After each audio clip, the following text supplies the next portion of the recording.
He looked at me like he was seeing someone completely different, and the silence that followed was heavier than the betrayal itself. That was when I knew everything at this table was about to change. The betrayal clung to me like smoke. I could still hear my father's words echoing in my skull. "We don't reward failure in this family," as if he'd been waiting years for the perfect stage to say them. I sat frozen at the table, unable to force another bite of food past the knot in my throat. Everyone else went back to their plates, though the air was charged, awkward, humming with the aftershocks of what had just been said. I wasn't even Callum the relative anymore. I was Callum the cautionary tale, the example they'd passed down to their kids about what not to become. I excused myself quietly, slipping out onto the back porch with my glass of lemonade still in hand. The air was cool, a relief against my burning face, but it didn't soothe the heaviness in my chest. I leaned against the railing, listening to the muffled laughter inside. It was surreal, how quickly they could move on after cutting me open. To them, this was routine. I was the family's designated failure, and tonight, they'd just added another story to the growing pile. My phone buzzed in my pocket. A friend had sent me a text, asking if I wanted to grab a late drink, nothing urgent. I stared at it for a long time, realizing that outside this house, I wasn't treated like a punchline. Outside, I was simply Callum, the guy who solved problems, kept his word, showed up when it mattered. Inside, I was nothing but the space they needed to fill with their disappointment. And for the first time, the thought hit me hard. Maybe I didn't have to keep showing up at all. Still, leaving right then felt impossible. Nora had begged me to come, and Mark's confused expression lingered in my mind. He'd seen something on that screen, and I wasn't sure if he understood what it meant yet. If I left now, the narrative would belong to them. They'd say, "See? He can't even handle dinner without storming out." I wasn't going to give them that satisfaction. So I stayed, even as I sank lower inside myself. When I returned to the table, the conversation had shifted. Ethan was bragging about a promotion he might get, and Lorraine was busy recounting a story about one of her neighbors. I slipped back into my seat like a ghost, invisible, irrelevant. Nobody asked where I'd gone. Nobody looked my way. Even my mother's eyes skimmed past me, too afraid to linger. That's when the loneliness hit me harder than the humiliation. I realized I wasn't just sitting at a table full of relatives. I was sitting at a table full of strangers who had long ago decided I didn't belong. I was blood without bond. Family by name, not by heart. And in that moment, I started to imagine a life without them, a life where their voices didn't echo in my head every time I tried to take pride in something. I kept my face calm, my movement steady, but inside, gears were beginning to turn. If this was how they truly saw me, then fine. I could live with their silence, their mockery, their willful ignorance. But one day they would see. Not through my words, not through arguments, but through something undeniable, something that didn't need defending. For the rest of dinner, I barely spoke. I let them laugh, let them boast, let them pile another story onto the tower of failures they thought defined me. I let myself sink to rock bottom, because there was a strange clarity down there, an understanding that you could either stay buried or start building something from the ground up. And as I sat there in that silence, with the weight of my father's betrayal still pressing against my chest, I made a quiet decision. If they wanted me to play the failure, I'd let them. Because the day would come when the truth would crash through their carefully constructed narrative, and when it did, it would be louder than all their laughter combined. That thought was the only thing that kept me upright as the night dragged on. I left that reunion with my chest tight, but something in me had hardened. Driving home through the dark streets, the voices replayed over and over. Ethan's smug laughter, my father's casual condemnation, Lorraine's mocking tone. For years, those echoes had kept me small, like I was trapped in the shape they carved for me. But that night, the hurt settled into something sharper, resolve. I couldn't change how they saw me, but I could decide what I built outside their view. In the weeks that followed, I buried myself in work, not as an escape, but as fuel. My little operation, the one they brushed off as tinkering, was quietly becoming something larger. Word of mouth had already spread through the city, but I began thinking bigger. I formalized the business, filing the paperwork, getting a clean new logo, and setting up contracts that made it clear I wasn't just fixing gadgets. I was offering a specialized service, data recovery and secure system support. Schools, clinics, and even law firms needed someone who could step in fast when everything went dark, and I had built a reputation for being exactly that person. The first big break came from a mid-sized medical practice. Their entire patient database was locked after a ransomware attack. Panic was written across their faces when they called me, late on a Friday night. I drove over, worked all weekend, and by Monday morning, I had not only restored their files, but put safeguards in place that most IT firms would have charged 5 times more to set up. The practice manager shook my hand like I had saved her life. A week later, she referred me to 2 more clinics. 1 contract became 3, 3 became 5. Soon, I wasn't just patching problems, I was building preventative systems, advising leadership teams, and earning retainers that made my old hourly rates look laughable. By the end of the year, I had enough steady work to bring on help. I hired a former classmate who had bounced around dead-end tech jobs and was thrilled to find stability. Then another. I rented a small office space downtown. Nothing flashy, just a 2-room setup with a reception desk and enough space for workbenches and equipment. Still, when I turned the key on that first morning, I felt something shift inside me. This wasn't a hobby. This wasn't tinkering. It was a business, mine, and it was growing. Meanwhile, the recognition started creeping in. A local business magazine ran a feature about young entrepreneurs making an impact in the city. They called my company one of the fastest-growing independent tech recovery services in the region. A client in the legal sector mentioned me to a state official, which led to a contract offer I wouldn't have dared dream of 5 years earlier. Checks came in with more zeros. For the first time, I wasn't scrambling to cover bills. I was making investments, building reserves, thinking about long-term growth. But it wasn't just the money. It was the shift in how people outside my family saw me. Clients introduced me at events with phrases like, "the guy who saved our business," or "the expert you need to know." Friends leaned on me not for favors, but for advice, genuinely valuing my perspective. Even my employees looked at me like a leader, someone worth following. And slowly, I started to look in the mirror and recognize that person too. Still, I kept it quiet. My family had made it clear they weren't interested in hearing about my world, and I had no desire to defend myself again. I let them believe whatever version of me they needed to. But deep down, I knew. The gap between who they thought I was and who I had become was widening by the day. I didn't flaunt my success. I didn't post about it in the family group chat. I didn't bring it up at holidays when Lorraine inevitably asked if I was still fixing toasters. I simply smiled, shrugged, and changed the subject. Because I understood something they didn't. Vindication wasn't in arguing. It was in patience. And with every new contract, every headline, every late-night drive back from another saved system, I felt that patience solidify. The day was coming when I wouldn't have to say a word. The truth would make its way into the light on its own. And when it did, the silence from my family would be louder than anything they'd ever said to me. For now, I let them think I was still at the bottom. But quietly, steadily, I was climbing, higher than they ever expected. And soon enough, the view from the top would force them to look up.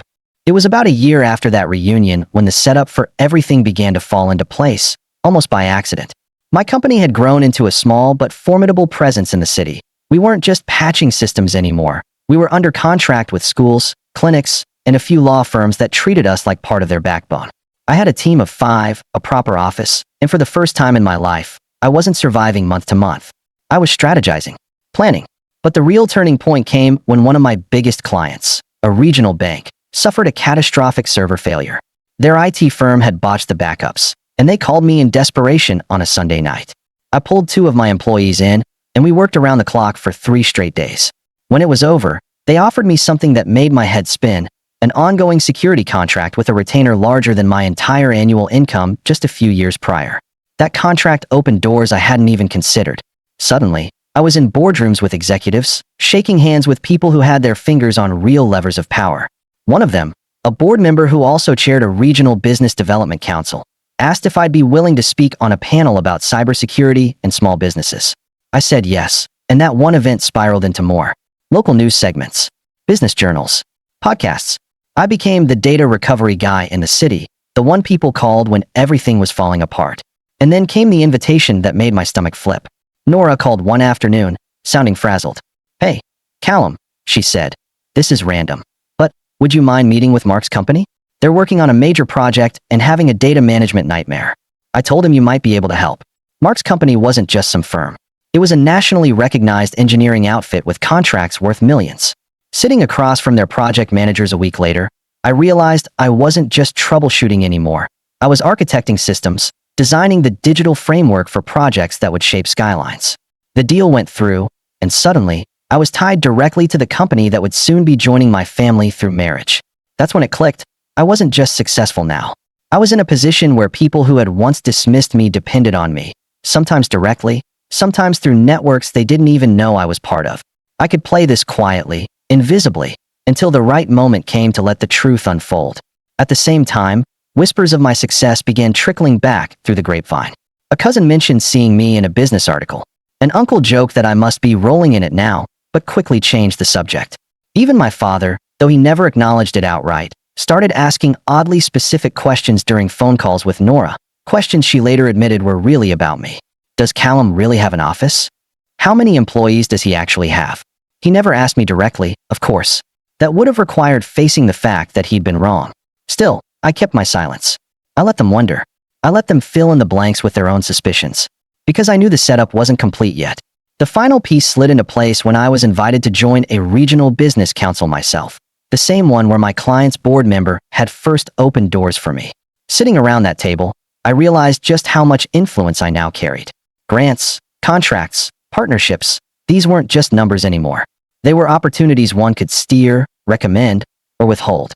And suddenly, the balance of power between me and the family that had branded me a failure felt very different. I didn't announce it. I didn't brag. I simply tucked it away, patient as ever, waiting for the moment when all the years of mockery and dismissal would come crashing into the reality of who I had become. And when Nora's wedding date drew closer, and I knew the whole family would gather again in one room, with Mark's colleagues, with their polished image on display, I realized the stage was setting itself. I wouldn't need to say a word. The truth would speak for me. The wedding day arrived in the kind of golden haze you only get in late summer. The venue was a stately manor on the edge of the city, all white columns and manicured lawns, the sort of place that my father would point to and say, "Now that's class." Nora looked radiant, Mark steady and proud at her side, and for once the family seemed united under a single purpose: appearances. Smiles were polished, suits pressed, laughter a little too loud, the kind that strains at the edges. I arrived early, not because I wanted to mingle, but because I wanted to see the place without all the noise. The staff greeted me by name. Mark had insisted I come as more than just family, but as a guest of importance. That small detail already shifted the tone. Inside, the reception hall gleamed, and tucked neatly at the corner of the bar was a small placard listing the evening's sponsors. My company's logo was right there, alongside a handful of recognizable corporations. It wasn't gaudy or oversized. It was subtle, but undeniable. My family wouldn't notice it right away, but eventually, they would. During the ceremony, I kept quiet, content to watch Nora glow with happiness.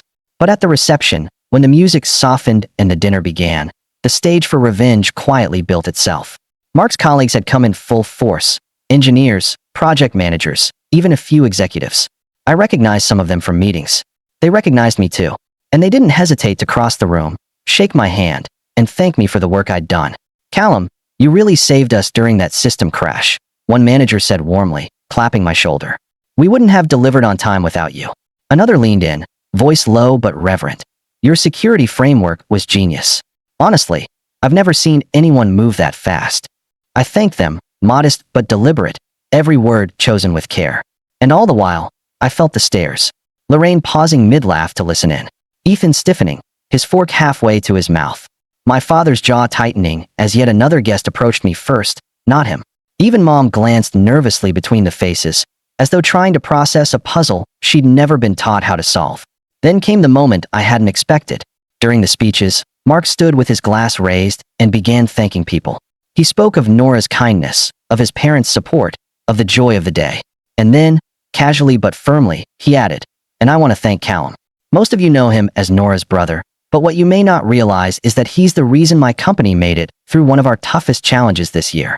His work didn't just save us, it allowed us to grow, to expand, to be here today with less worry on our shoulders. Callum, you've been incredible, and I'm honored to call you family." The applause that followed wasn't thunderous, but it was real, genuine. People turned toward me, nodding, clapping. For once, the attention wasn't pity or mockery, it was respect. I raised my glass, calm, steady, not gloating, just acknowledging. My father's hand trembled slightly as he set his drink down. Ethan's smile had vanished completely. Lorraine whispered something sharp to a cousin, but her eyes betrayed her. She was rattled. As dinner continued, I didn't need to push the revenge any further. The work was doing it for me. One by one, Mark's colleagues sought me out, asking for business cards, dropping hints about future projects. My company's name came up in conversations my family couldn't control, on lips they respected too much to dismiss.